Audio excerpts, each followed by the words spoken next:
Le plan de trading de Smart Bourse chaque lundi à 13h30 en direct, à retrouver bien sûr en replay dans la foulée sur bismart.fr. C'est avec Alexandre Baradez à mes côtés en plateau, chef analyste chez IG. Bonjour et bienvenue Alexandre. Bonjour Grégoire. Bon, semaine clé effectivement qui doit permettre de valider ou de reconsidérer certaines anticipations du marché qui sont très fortes depuis quelques semaines, à savoir que les banques centrales pivoteront l'année prochaine dans un contexte où la macroéconomie pourrait rester suffisamment douce et agréable pour tout le monde. Oui, c'est le scénario joué par les marchés depuis un bon mois maintenant, avec en parallèle de ça une détente, notamment aux États-Unis surtout, des données en Europe, c'est déjà le cas depuis quelques mois, mais une détente américaine des données macroéconomiques depuis un mois et demi. Donc les taux obligataires se détendent, les actions s'engouffrent dans la brèche légitimement parce qu'il y a eu quelques pressions auparavant d'une économie trop résiliente. Donc finalement, une économie qui se détend, ça fait du bien pour les anticipations, mais au point que les marchés, qui ne sont pas une nuance près, justement, passent d'un sentiment qui était finalement très tendu sur l'aspect obligataire à un sentiment qui s'est détendu très vite aussi. Et donc, pourquoi ce sentiment se détend ? Parce que les anticipations de baisse de taux, eh bien, sont en fait beaucoup plus proches de nous. Désormais, on pensait avant le rapport sur l'emploi, on va en parler un petit peu, mais avant le rapport sur l'emploi, on pensait qu'en mars, la Fed avait 60% de chances de commencer à baisser ses taux, et la BCE, idem. Donc, le marché passe en l'espace de mois d'anticipation de baisse de taux au deuxième semestre à fin du premier trimestre, ce qui est somme toute relativement agressif parce que on a bien retenu le message de Jérôme Powell qui est que nous sommes data dépendants. Alors oui, data dépendant, ça veut dire qu'on voit que l'économie ralentit, donc les taux peuvent se détendre un petit peu, mais qu'est-ce qui nous pose problème, nous, Fed ? C'est l'inflation qui est dans les services surtout. L'inflation sous-jacente, c'est celle-ci qui nous pose problème. Elle est où ? Elle est à quel niveau ? Elle est toujours à 4%, l'inflation sous-jacente. On a quoi ? On a l'ISM Service. L'inflation, elle se trouve où ? Dans les services. Que nous montre l'ISM Service ? Que d'un mois à l'autre, il a même rebondi un petit peu, avec des composantes de prix qui se maintiennent.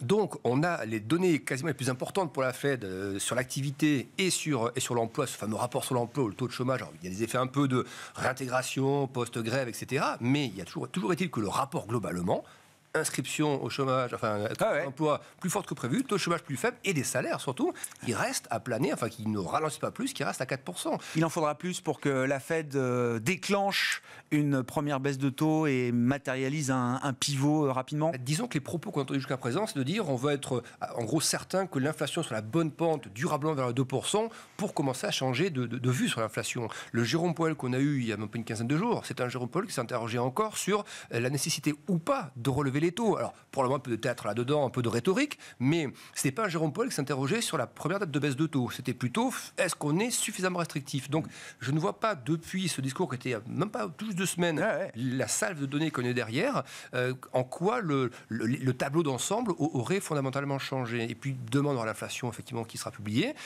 Le consensus, on verra si la raison ou pas, mais le consensus s'attend à ce que l'inflation au cœur reste à 4%. Bouge pas, Voilà, donc c'est normalement on a une effet qui doit rester semi-faucon selon moi, et donc des anticipations qui doivent être un peu repoussées, plutôt T2 voire fin T2 au niveau du marché. On peut avoir sur les prochains chiffres d'inflation quelques petits facteurs de rebond qui s'expriment. On verra le chiffre américain la semaine prochaine, mais l'inflation du mois de décembre en zone euro, avec des éléments techniques, des éléments saisonniers, pourrait rebondir à 3% et plus peut-être pour l'inflation global. C'est un chiffre que beaucoup ont en tête. Alors beaucoup, j'en sais rien justement. Certains prévisionnistes, analystes ont ce chiffre en tête. Donc on verra effectivement comment le marché, comment la BCE peut réagir aussi à l'idée que le dernier kilomètre, ce que nous disait Isabelle Schnabel il y a encore quelques temps, que le dernier kilomètre ne sera pas forcément la partie la plus facile de la route. Oui. Après, le tableau d'ensemble, il n'y a quand même pas de... Moi, j'ai pas de crainte sur le fait qu'il y a un rebond d'inflation. En amont, il n'y a rien. Il y a déflation en Chine, les matières premières sont en train de... Ce ne serait pas une remise en cause du voyage. Voilà. C'est exactement ça. C'est plus, est-ce que le marché ne sera pas pris à un moment donné un peu en tenaille entre une économie dont on voit qu'elle ralentit et qui a été souhaitée comme telle par les banques centrales, et ces mêmes banques centrales qui tarderaient à délivrer le message tant attendu que le marché presse actuellement des baisses de taux. C'est cette espèce de couloir de quelques mois qui, selon moi, devrait encore normalement entraîner un peu de consolidation des indices. Bon, grosse opération communication. On y reviendra dans quelques instants avec John Plassard qui sera avec nous en visioconférence. On aura les nouveaux sets de prévisions économiques, les nouveaux points de données également du côté de la Réserve fédérale américaine et des autres banques centrales. Donc l'ensemble des projections économiques et des projections de taux qui seront livrées aux investisseurs au cours des prochaines réunions dans les jours qui viennent. À propos de Banque centrale, il faut qu'on parle du Japon. Alexandre, déjà pour saluer l'année spectaculaire pour le Nikkei japonais en 2023. Ouais, une très bonne année parce que les taux sont restés, vous l'avez dit, toujours taux négatifs, moins 0,1%. Ils sont en place comme ça depuis 2015-2016, si ma mémoire est bonne. Et avant cela, on était déjà très bas depuis la fin des années 2000. Donc le Nikkei a à la fois bénéficié d'une devise très faible, emportée par la force du dollar, de taux qui restent très faibles. Et vous voyez, c'est un indice qui est aussi en plus très graphique, c'est-à-dire qu'il y avait cette phase de consolidante 2021-2022, on en sort par le haut. On est à nouveau dans un range où on voit que la zone haute, en fait, on a l'impression que c'est mal tracé, mais en fait, non, la zone violette en haut, c'est une résistance qui remonte aux années 90. Oui, bien sûr, bien sûr. Précise. Donc on voit qu'on est allé au-dessus de ça, puis en dessous, les supports tiennent où là ces derniers mois? Ils tiennent sur les anciens sommets, vous voyez, de 2021, qui deviennent maintenant des supports. Donc on a vraiment une belle phase de consolidation, et c'est ce que moi je penserais voir, ou ce que j'aimerais voir de la partie européenne ou américaine, c'est-à-dire des phases où, comme ça, pendant quelques mois, on arrive à osciller entre deux bornes, qui sont un peu éloignées, mais deux bornes quand même, avant d'aller chercher plus haut. Donc, je pense que c'est encore une fois, les patterns moyen terme, ils sont plutôt bons pour le Nikkei. Le sommet historique, il n'est pas si loin que ça. Hein. On a vraiment un creux qui s'est formé sur 40 ans. Oui. Je pense que le sommet, c'est un objectif un peu psychologique comme pour les opérateurs, donc il faut viser ça à moyen terme. Mais là, on est plus à essayer de voir combien de temps on va rester dans cette phase de consolidation, au moment où on rappelle que l'inflation au Japon était montée à 4, elle a un peu retombé, mais on sent quand même qu'elle s'encroute un peu vers les 3,3. Donc c'est quand même un niveau qui n'est pas anodin. Et le taux 10 ans japonais, qui est autorisé à varier un peu plus, hein, on a un peu libéré le contrôle de la courbe de taux, mais on le contrôle toujours. On la contrôle toujours. On a un taux qui est remonté à 0,7, 0,8. Ouais. Le Japon, il avait des taux à 2% sur le 10 ans. Il y a quelques années simplement, c'est pas une histoire de 30 ans, donc ça veut dire qu'une inflation comme ça et un taux 10 ans qui est finalement toujours qu'à 0,8 ou 0,9, c'est assez bas. Ça peut laisser encore un peu de place pour la Banque du Japon pour desserrer un peu pour desserrer un peu l'assouplissement, on va dire ça comme ça, ou pour resserrer psychologiquement. Et selon moi, il y a de quoi rester encore un peu dans ce canal. Je n'attends pas pour des très grosses manœuvres, des gros débouclages ou autres, parce que c'est le Japon. C'est pas le risque Armageddon financier, parce que c'est vrai que c'est unique dans l'histoire de voir une banque centrale du Japon qui normaliserait en partie sa politique monétaire après 20-30 ans de QI permanent. Oui. Mais ils le font déjà en laissant bouger un peu les taux. Ça a quand même un effet sur les actifs, mine de rien. On a vu la semaine dernière, par exemple, le yen se renforcer assez massivement, alors finalement la Banque du Japon n'a pas touché, juste de la rhétorique. Donc, en guidant un peu les anticipations et en bougeant un peu la fourchette de taux, ça pourrait suffire finalement à calmer un peu le... Pas besoin d'en faire trop. Si on arrive à guider les anticipations de marché... Pas besoin d'en faire trop sur le plan de la politique. L'inflation, effectivement, elle est très élevée encore à 3 et quelques. Il fallait l'élever historiquement, mais elle ne rebondit pas. Donc c'est sur le sentiment que c'est un peu comme en Europe ou aux États-Unis, c'est qu'on a eu beaucoup d'inflation, il y en a moins maintenant. Elle est un peu encroûtée quand même, donc il faut garder vigilance. Mais le Japon n'a pas la même urgence que la Fed l'avait il y a quelques temps, ou même pour l'avoir la BCE. Donc pour moi, il n'y a pas d'urgence à sortir les grandes manœuvres, mais c'est quand même actuellement un petit vent contraire. Quand même, hein. Le yen se renforce, les taux japonais qui montent un peu.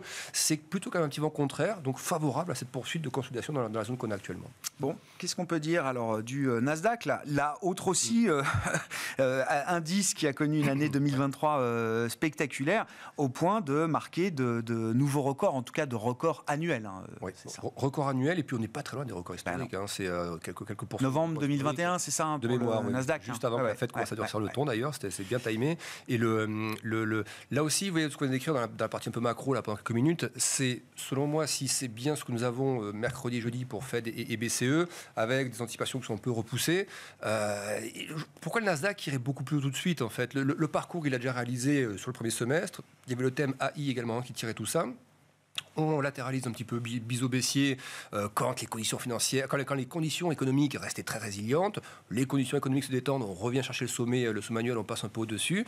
Mais pour aller chercher des niveaux plus élevés, pour moi, il va ça se fasse un peu avec les taux quand même. Ça. Ce qu'on a vu se faire avec les taux il y a peu, vu que les taux ont un petit peu cessé de baisser après le rapport sur l'emploi, et parce que ces stats américaines, les principales en tout cas, ont un peu de mal à se détendre. Pourquoi est-ce que le Nasdaq devrait rallier tout de suite? Sur quel type d'anticipation? Alors on peut dire des bénéfices ou autres, mais l'économie américaine est quand même en train de ralentir. Ça ne va pas perdre de vue. Et c'est ce qu'on disait tout à l'heure, c'est que je pense que les effets du ralentissement devront un peu se voir quand même sur les indices face à des banques centrales qui ne peuvent pas pivoter tout de suite, même si le marché les attend, elles ne pourront pas faire le job tout de suite.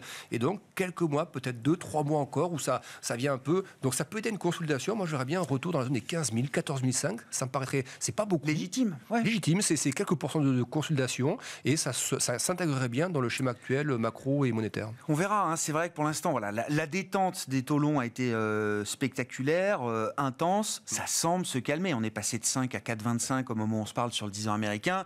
Est-ce qu'il y a des raisons tout de suite de voir le 10 ans américain passer de 4,25 à, je sais pas, je dis n'importe quoi, 3,75 ou 3,50 ? Peut-être pas tout de suite dans l'état actuel des choses et avant les communications de Banque centrale. On pourrait le voir, mais si par exemple nous avions une situation économique qui se dégradait beaucoup, et du coup, est-ce que le marché se dirait c'est une mauvaise nouvelle parce que et donc la Fed va pivoter, ou est-ce que ce serait toujours même la Fed, encore une fois, ils ont des mandats.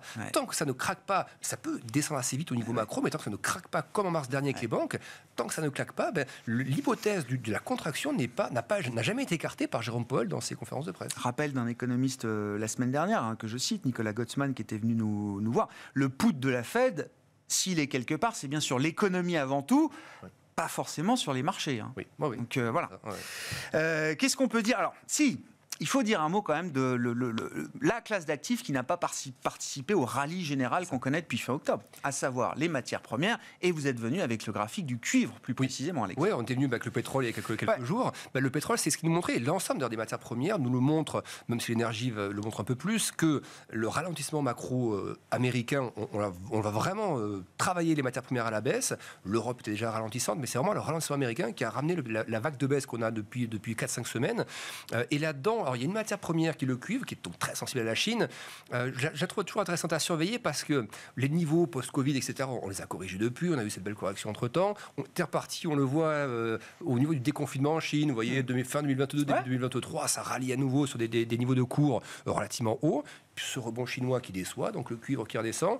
Et après, on a cette stabilisation depuis quelques mois des PMI d'activité en Chine, manufacturiers. Et on voit le cuivre qui trouve des petits supports dans cette zone. Alors, j'ai plus les cours exacts en tête, mais on voit que ça correspond bien au sentiment que l'on a de la Chine et de ce que l'on voit des indices d'activité, en fait.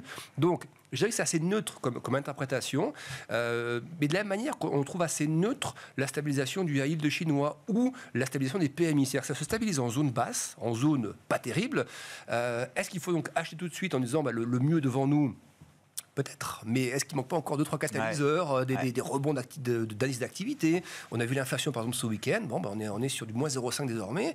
Moins 0,5, la dernière fois qu'on a vu ça, c'était subprime, c'était crise des émergents, vous voyez, c'est quand même des phases où l'économie chinoise était quand même aussi au ralenti. L'idée d'un enlisement quand même. Voilà, on se stabilise, mais on n'arrive pas à sortir les pieds de la glaise. C'est ça. Et donc le cuivre, il va être un peu comme ça. Vous voyez, il y a une zone un peu de résistance que j'ai mis en violet parce que c'est une zone où on va bien marquer techniquement parlant. Si on a 2-3 bons PMI dans 1 mois, 2 mois, qu'on repasse cette zone un peu en violet, vous réintégrez après une trend intense un peu haussière qu'on avait depuis 2022, au-dessus de 8007, 8008 la tonne de cuivre, avec une ou deux bonnes stats chinoises en parallèle, ça peut commencer à se rejouer long par rapport à tous les déficits de stock, de production qu'on connaît dans le mécanisme de transition énergétique ou autre, ou de mode de transport. Donc au-dessus de ça, oui, pour repasser long, oui, mais actuellement, c'est ce qu'on vient d'écrire, c'est pas terrible. Donc, moi, je verrais bien pour l'instant le cuivre restant dans ce range violet. Vous voyez, les supports pas cassés non plus parce qu'on n'est pas en train de se dégrader beaucoup plus que ça. Mais on n'a pas un peu les catalyseurs. Donc, ce côté vraiment neutre du cuivre, quelques temps encore.